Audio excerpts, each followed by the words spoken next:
150 టన్నుల ఉక్కు ద్రవం ఎగసి పడితే ఎలా ఉంటుంది?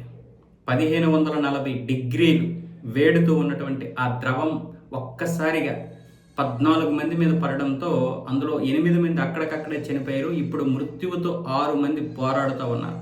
వాళ్ళు బ్రతికినా కూడా జీవోత్సవాలుగా బ్రతకాల్సినటువంటి పరిస్థితే ఉంది.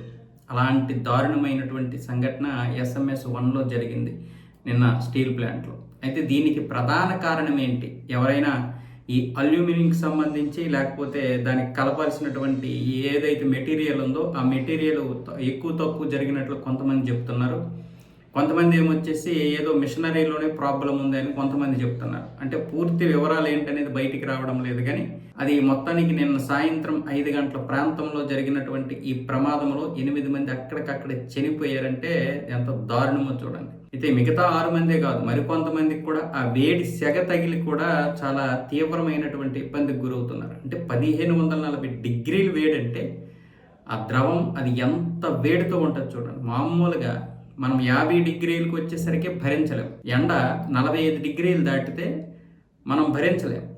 ఒక టీ తాగుతాం మనం, ఒక మహా అయితే ఒక 90 డిగ్రీలు వేడిలో ఉంటాం. 90 డిగ్రీలు 100 డిగ్రీల లోపే మనం ఏదైనా చేయగలం.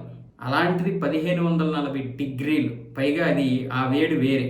ఆ వేడి చాలా దారుణమైనటువంటి వేడి. అది ఐరన్తో ఉన్నటువంటి వేడి అంటే ఎంత దీనిగా ఉంటుందో చూడండి.